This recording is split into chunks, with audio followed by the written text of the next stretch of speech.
I probably have a slightly different role than many others here. I enjoy to teach meditation to people living at the camp.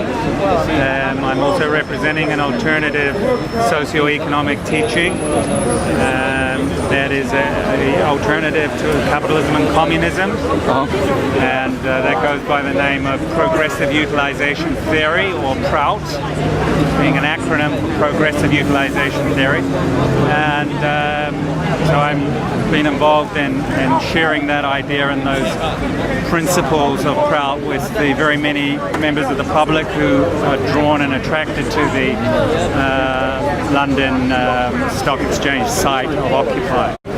And I've just generally been supporting the collective movement there. I'm a monk of yoga and meditation from an organization from India. And that organization is known as Ananda Marga. It's based on the classical spiritual tradition of India, and I say spiritual as opposed to religious. So it's a very ancient, mystical, spiritual tradition, tracing its roots back 7,000 years, based on meditation and the physical yoga postures. And within that particular outlook, it has its place with social activism and people concerned about society. So within that outlook, it's very natural that a meditation teacher or a yogic monk would be involved in a movement like this one. The concept of ownership within this yoga outlook, this classical yoga outlook, is essentially that this entire universe is the expression of infinite consciousness. So matter, even energy, at a more fundamental level than even energy, is consciousness. So the idea there is atoms and atomic particles, in their fundamental essence, are actually consciousness, and it's that consciousness that unites everything within creation or within the expressed cosmic order. And that is the basis at which yoga will then view society, that we are all connected, human and non-human, even animate and inanimate, become part of one vast family, and therefore the issue of ownership and rights of propriety come within the scope of we are one vast family. The idea there is, let us allow all living beings to live in a way that honors their existential value as being expressions of the same ultimate cosmic essence. And when we look at human society, it's the same thing. We are one human family. We may have different languages, different cultural expressions, but fundamentally we're one. So when the idea comes is how are we going to organize an economy, a society, a socio-economic system, yoga say do it from the perspective that we are fundamentally one family. So just as the challenge of a mother and father and having their own family, this very similar principles would then apply to the collective family, the collective society. So everyone wants food to eat, we want proper health, we want to be educated, we want clothing, we want medical care. So those things are basic for all humans. And therefore they need to be guaranteed. So within this nation, let us guarantee all those essential requirements. But and ownership can come within that, but it's a temporary sort of ownership.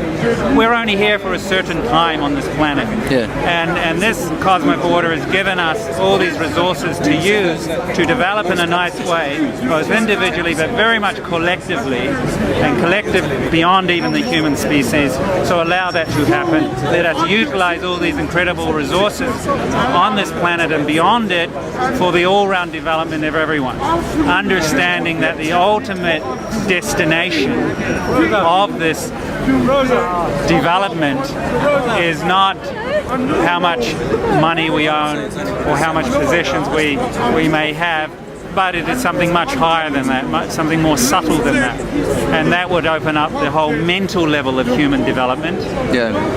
And developing the higher layers of the mind far beyond the intellect, which we're very obsessed with in this society, and beyond the intellect, the level of pure consciousness, the inner self that mystics in all cultures have talked about for centuries. And what is that all about? And I think now is the time where people in our culture, very much in this society as well, are very aware of these things. Meaning the old values are now not very interesting to an increasing number of people in this society today.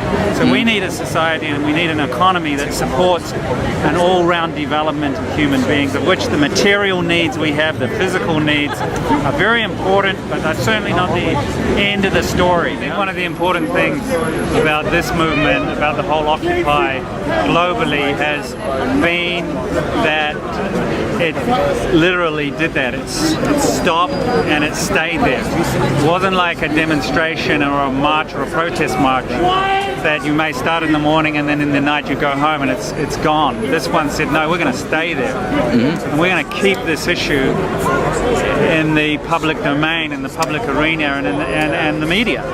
And I think that's where it's derived both its power and also the threat that obviously the established system has taken to that. So we've heard even Prime Minister David Cameron talk about protesting should be done on 2 feet. They're quite happy about having so he's supportive of us. No, but it has to be on 2 feet, meaning we can't have tents. We can't even be. But he's still supportive of protesting. Then. Well, you have to be. Come on. Yeah. This is democracy.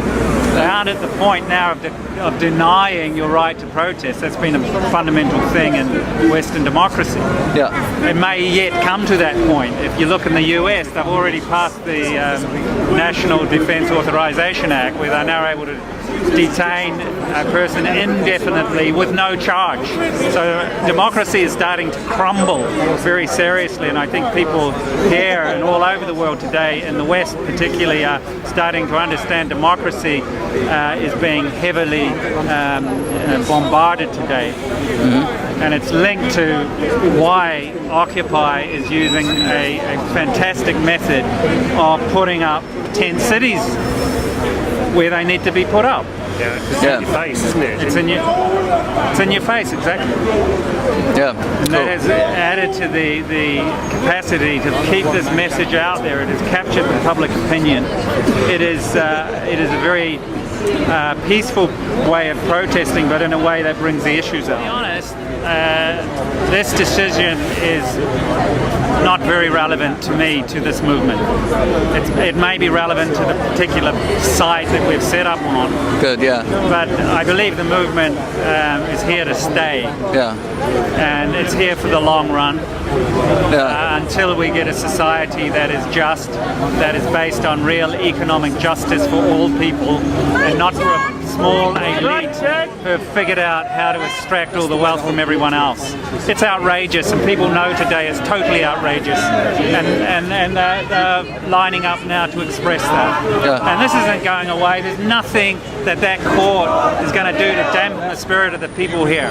Yeah. It's only going to increase, and it will resolve only when we have a proper economy in this country. The people united will never be defeated. The people united will never be defeated.